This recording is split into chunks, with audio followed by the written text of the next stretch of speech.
আসসালামু আলাইকুম ওরহমতুল্লাহি ওবরাকাতু নাহমাদুহু ওয়া নুসাল্লি আলা রাসূলিহিল কারীম আম্মা বা'দ ফাআউযু বিল্লাহি মিনাশ শাইতানির রাজীম ওয়াশ-শামসু তাজরি লিমুস্তাকাররিন লাহা যালিকা তাকদীরুল আজিজিল আলীম ওয়াল কমার কদ্দারনাহু মানাজিলা হাত্তা আ'াদা কাল উরজুনিল কদীম সাদাকাল্লাহুল মাওলানাল আযীম। সম্মানিত দ্বীনী ভাই ও বন্ধুগণ, মহান রব্বুল আলামিনের দরবারে অসংখ্য গণিত শুকর এবং সুজুদ জাল্লা শানু আমাদেরকে সত্য দিনের অনুসারী বানিয়েছেন। প্রিয় দিনী ভাই ও বন্ধুগণ, সূর্যগ্রহণ আর চন্দ্রগ্রহণ আল্লাহ রব্বুল আলামিনের পক্ষ থেকে একটি বিশেষ নিদর্শন। এই পৃথিবীর মালিক রব্বুল আলামিন, সূর্যেরও মালিক তিনি, চন্দ্রেরও মালিক তিনি। পৃথিবীর মালিক, আসমান জমিনের মালিক রব্বুল আলামিন সব কিছুই পরিচালনা করতেছেন। পৃথিবীতে দুটি ঘটনা অনেক সময় ঘটে, সূর্যগ্রহণ আর চন্দ্রগ্রহণ।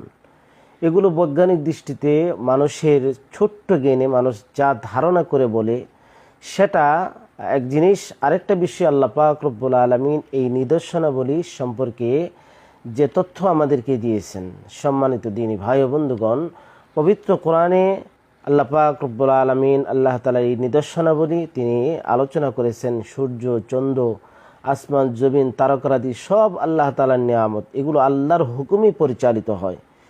প্রিয় দিনী ভাই বন্ধুগণ, সূর্যগ্রহণ কাকে বলে, চন্দ্রগ্রহণ কাকে বলে, এই বিষয়টি অবশ্যই অনেক মানুষই জানেন, অনেক মানুষই জানে না। বৈজ্ঞানিক দৃষ্টিতে তারা যে বিষয়টি আমাদের সামনে উপস্থাপন করেন, এই বিষয়টা আমরা আগে জেনে নেই। এরপরে আল্লাহ পাক রব্বুল আলামিন তিনি পবিত্র কোরআনের ভিতরে সূর্য এবং চন্দ্রের ব্যাপারে কি বলেছেন, সেই সাথে সূর্যগ্রহণ এবং চন্দ্রগ্রহণে আমাদের জন্য কি করণীয়, আল্লাহ পাক রব্বুল আলামিন এই বিষয়গুলোকে কেন ঘটান, রাসূল করিম সাল্লাল্লাহু আলাইহি সাল্লাম অসংখ্য হাদিসে এই বিষয়টি উপস্থাপন করেছেন, সেই বিষয়ে আলোকপাত করব। সম্মানিত দ্বীনী ভাই ও বন্ধুগণ, আমরা প্রথমেই জানব সূর্যগ্রহণ কাকে বলা হয়। সূর্যগ্রহণ বৈজ্ঞানিক দৃষ্টিতে তারা যে তথ্যটা উপস্থাপন করেছেন সেটা হলো, যেহেতু সূর্য এবং পৃথিবী এবং চন্দ্র এগুলো তার নিজের অক্ষরেখায় তারা তাদের পথে চলতেছে, সেই হিসেবে যখন এমন যেগুলো তাদের সরল রেখায় চলতেছে, এমন অবস্থায় যখন তাদের অবস্থাটা এমন হয়, সূর্য এবং চন্দ্র একদিকে আর পৃথিবী আরেকদিকে, সেখানে ভিতরে যখন সূর্য এবং পৃথিবীর মাঝখানে চন্দ্র এসে পড়ে, তার মানে সূর্য, তারপরে চন্দ্র, তারপরে পৃথিবী একই সরল রেখায় যখন এগুলো একসাথে একই সরল রেখায় তারা আসে, তখনই সূর্যের আলোটা চন্দ্রের কারণে বাধাপ্রাপ্ত হওয়ার কারণে পৃথিবীতে ছায়া পড়ে, আর এটাকেই সূর্যগ্রহণ বলা হয়। তার মানে সূর্য এবং পৃথিবীর মাঝখানে যখন চন্দ্র এসে যায়, একই সরল রেখা হওয়ার কারণে সূর্যের আলোটা পৃথিবীতে পড়ার জন্য এটা বাধাগ্রস্ত করে চন্দ্র, এটাকে সূর্যগ্রহণ বলা হয়। আর চন্দ্রগ্রহণ বলা হয় সূর্য এবং চন্দ্রের মাঝখানে যখন পৃথিবী আসে, সূর্য এবং চন্দ্রের মাঝখানে যখন পৃথিবী আসে, তখন সূর্যের আলোটা পৃথিবীর কারণে চন্দ্রের উপরে পড়া এটা খুব কঠিন হয়ে যায়। সুতরাং ওই সময় এটাকেই বলা হয় চন্দ্রগ্রহণ। সম্মানিত দ্বীনী ভাই বন্ধুগণ, ছোট্ট করে আমরা যদি বুঝতে পারি, সূর্যগ্রহণ হলো পৃথিবী এবং সূর্যের মাঝামাঝি চন্দ্র এসে যায়, সূর্যের আলোর বাধাপ্রাপ্ত হয়, পৃথিবীর ভিতরে ছায়া পড়ে। আর চন্দ্রগ্রহণ হলো যে সূর্য এবং চন্দ্রের মাঝখানে পৃথিবী এসে যায়, পৃথিবীর কারণে চন্দ্রের উপরে আলো পড়তে সেটা বাধাগ্রস্ত করে। সম্মানিত, এই হলো বৈজ্ঞানিক ব্যাখ্যা। বাকি আল্লাহ পাক রব্বুল আলামিনের এই নিদর্শনাবলী সূর্য এবং চন্দ্র, এটা আল্লাহ তাআলার নিদর্শন। আল্লাহ পবিত্র কোরআনে সূরা ইয়াসিন সহ অসংখ্য আয়াতে আল্লাহ তাআলার নিদর্শনাবলী সম্পর্কে তিনি আলোচনা করেছেন। এখন জানবো রাসূল করিম সাল্লাল্লাহু আলাইহি ওয়াসাল্লাম তিনি এ কথাটা কি বলেছিলেন।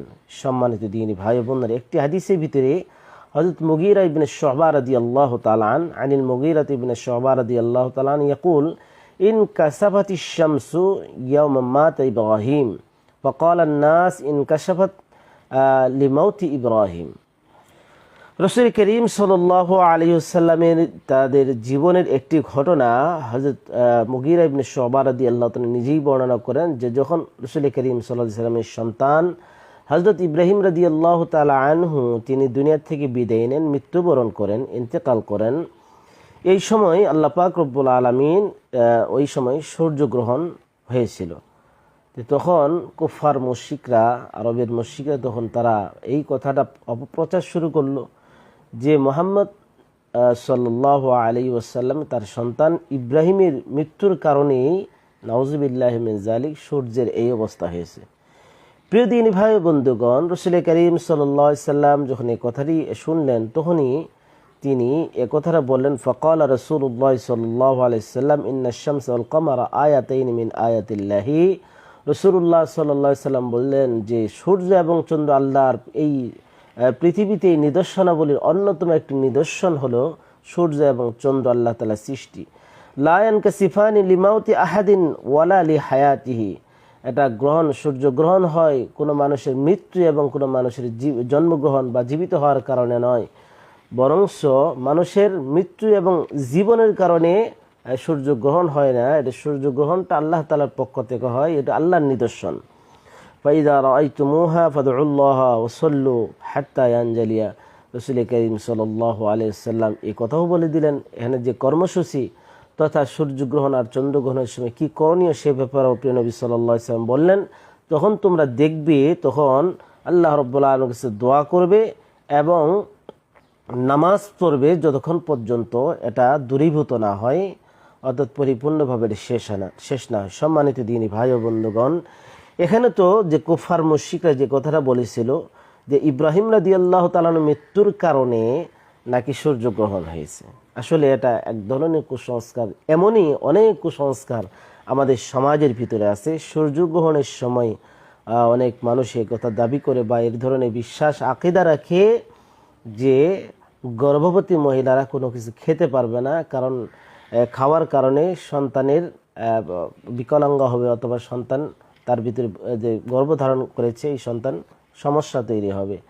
আবার কোনো কিছু কাটাকুটি করা যাবে না, কারণ এর কারণে সন্তান বিকলাঙ্গ হতে পারে। এরকম নানা ধরনের কুসংস্কার সমাজে অনেক মানুষ এই বিষয়টি প্রচলিত আছে, যারা এটা বিশ্বাস করে। সম্মানিত দিনী ভাই ও বন্ধুগণ, রাসূল করিম সাল্লাল্লাহু আলাইহি ওয়াসাল্লাম স্পষ্ট করে দিলেন ওই জামানাও যারা ইব্রাহিম রাদিয়াল্লাহু তাআলা আনহুর মৃত্যুকে সূর্যগ্রহণের মৃত্যুর এই কারণটাকে সূর্যগ্রহণের কথা বলেছিল। আসলে রাসূল করিম সাল্লাল্লাহু আলাইহি ওয়াসাল্লাম স্পষ্ট করে দিলেন যে সূর্য এবং চন্দ্র এটা আল্লাহ তাআলার নিদর্শন। সূর্যগ্রহণ চন্দ্রগ্রহণ কারো মৃত্যু এবং জীবনের কারণে হয় না, বরং আল্লাহ পাক রব্বুল আলামিন যখন করেন সেটাই করে থাকেন। আর তোমাদের উচিত হলো এই সময় আল্লাহ রাব্বুল আলামিনের কাছে দোয়া করে ইবাদত করা। সম্মানিত দিনী ভাই ও বন্ধুগণ, রাসূল করিম সাল্লাল্লাহু আলাইহি ওয়াসাল্লাম আরেক হাদিসের ভিতরে একটি কারণ বর্ণনা করেছেন আল্লাহ রাব্বুল আলামিন সূর্যগ্রহণ আর চন্দ্রগ্রহণ কেন করেন। এক হাদিসে রাসূল করিম সাল্লাল্লাহু আলাইহি ওয়াসাল্লাম বলতেছেন, ইন্না শামসা ওয়াল কমারা আয়াতাইন মিন আয়াতিল্লাহি লা ইয়ানখাসিফানি লিমাউতি আহাদিন ওয়ালা লিহায়াতিহি ফাইযা রাআইতুম যালিকা ফাদউল্লাহা ওয়া কাব্বিরু ওয়া সাল্লু ওয়া তাসাদ্দাকু। আরেকটি হাদিসে রাসূল করিম সাল্লাল্লাহু আলাইহি ওয়াসাল্লাম তিনি ইরশাদ করেছেন, আন আবি বকর রাদিয়াল্লাহু তাআলা, এখানে কারণ উল্লেখ করেছেন। قال قال رسول الله صلى الله عليه وسلم إن الشمس والقمر آيتين من آيات الله لا ينكسفان لموت أحد ولكن الله تعالى يخوف بها عباده। আল্লাহ রাসূল সাল্লাল্লাহু আলাইহি ওয়াসাল্লাম বলতেছেন, আবু বকর রাদিয়াল্লাহু তাআলা থেকে যে হাদিসটিতে বর্ণিত, এই হাদিসে রাসূল করিম সাল্লাল্লাহু আলাইহি ওয়াসাল্লাম বলতেছেন যে আল্লাহ পাক রব্বুল আলামিন এই যে সূর্য গ্রহণ করান, এটা কোনো মানুষের মৃত্যু এবং মানুষের জন্ম মৃত্যুর কারণে মানুষের জন্য এই সূর্যগ্রহণ হয় না, বরং আল্লাহ পাক রব্বুল আলামিন তার বান্দাকে ভীতি প্রদর্শনের জন্য, বান্দাদেরকে সতর্ক করার জন্য আল্লাহ পাক রব্বুল আলামিন এই সমস্ত ঘটনা ঘটিয়ে থাকেন। প্রিয় দিনী ভাই ও বন্ধুগণ, এই হাদিস দ্বারা তো আমরা স্পষ্ট জানলাম। তো আমাদের কি করণীয়? একটা হলো কুসুব আর একটা হলো খুসুব। কুসুব বলা হয় সূর্যগ্রহণ আর খুসুব বলা হয় চন্দ্রগ্রহণ।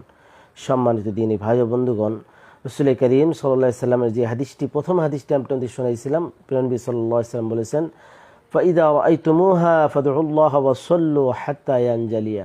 সূর্যগ্রহণ চন্দ্রগ্রহণের সময় আমরা অনেক সময় এটাকে দেখার জন্য ব্যতিগ্রস্ত হয়ে পড়ি বা বিভিন্ন ধরনের উপায় অবলম্বন করি, আর তখন বিভিন্ন ধরনের সিস্টেম পদ্ধতি আমরা অবলম্বন করি। অথচ রাসূল করিম সাল্লাল্লাহু আলাইহি ওয়াসাল্লাম এখানে বলতেছেন, যখন তোমরা এই দৃশ্যগুলো দেখবা তখন আল্লাহর কাছে দোয়া করবে এবং নামাজ আদায় করবে যতক্ষণ পর্যন্ত এটা দূরীভূত না হয়। আরেক হাদিসে রাসূল করিম সাল্লাল্লাহু আলাইহি ওয়াসাল্লাম যে কথা বলেন, ফাইদা রাআইতুম যালিকা ফাদউল্লাহ ওয়া কাব্বিরু ওয়া সাল্লু ওয়া তাসাদ্দাকু, তোমরা নামাজ আদায় করে, এখানে বলেছেন তাকবীর বলো এবং দান সদকা করতে থাকো। রাসূল করিম সাল্লাল্লাহু আলাইহি ওয়াসাল্লাম আরেক হাদিসে বলেন, ফাইদা রাআইতুম কুসুফান ফাযকুরুল্লাহ হাত্তা ইয়ানজালিয়া, তোমরা আল্লাহ তাআলা জিকিরে মশগুলে থাকো যতক্ষণ পর্যন্ত এটা দূরীভূত না হয়। সম্মানিত দিনী ভাই ও বন্ধুগণ, সুতরাং এই হাদিসগুলোর দ্বারা আমরা বুঝলাম যে সূর্যগ্রহণ চন্দ্রগ্রহণে সমাজে যে আমাদের প্রচলিত কিছু কুসংস্কার আছে, এটা আসলে আদৌ বিশ্বাস করা যাবে না, বিশ্বাস করলে ইমানের খাতরা হয়ে যাবে। সুতরাং আমাদের জন্য উচিত হলো আল্লাহ পাক রব্বুল আলামিন আসমান জমিনের মালিক, সূর্যগ্রহণ চন্দ্রগ্রহণ এটা আল্লাহ রব্বুল আলামিন করে থাকেন আমাদের জন্যই, আমাদের সতর্ক করার জন্য। এই সময় মহান রব্বুল আলামিনের দরবারে রোনাজারি করা, ইবাদত করা, নামাজ আদায় করা, জিকির আজকার করা, তেলাওয়াত করা, আল্লাহর কাছে ক্ষমা প্রার্থনা করা এবং অন্য হাদিসেও আছে কবরে আযাব থেকে আল্লাহ রাব্বুল আলামিনের কাছে পানা চাওয়া, এই ব্যাপারটাও আছে। তো আমরা চেষ্টা করব এই সময় আল্লাহ রাব্বুল আলামিনের ইবাদত করার জন্য, সেই সাথে নামাজ আদায় করব। নামাজটা কীভাবে হবে? সলাতুল খুসুফ, সলাতুল কুসুফ, এই দুইটা নামাজ, সূর্যগ্রহণের সময় নামাজ আর চন্দ্রগ্রহণের নামাজ, 2 রাকাত নামাজ। এটা সলাতুল কুসুফ যখন জামাতের সাথে আদায় করা হয় 2 রাকাত নামাজ, স্বাভাবিকভাবে অন্যান্য নামাজ যেভাবে পড়া হয় সূরা ফাতিহার সাথে, বিশেষ কোনো সূরা নয়, যে কোনো সূরা পড়া যেতে পারে। এভাবে 2 রাকাত নামাজ পড়ে আল্লাহ পাক রব্বুল আলামিনের কাছে রুনা জারি করা, আল্লাহ তাআলা দোয়া করতে থাকা। আল্লাহ পাক রব্বুল আলামিন আমাদেরকে বোঝার এবং সমস্ত কুসংস্কার বিদাত থেকে আল্লাহ তাআলা আমাদের হেফাজত করুন, এবং আল্লাহ পাক রব্বুল আলামিন যেভাবে তিনি আল্লাহ তাআলার নিদর্শনাবলী পৃথিবীতে তিনি দেখিয়ে থাকেন, এগুলো বোঝার এবং আমাদেরকে ইবরত নসিহত হাসিল করার তৌফিক দান করুন। আমিন। আসসালামু আলাইকুম ওয়া রাহমাতুল্লাহি ওয়া বারাকাতুহু।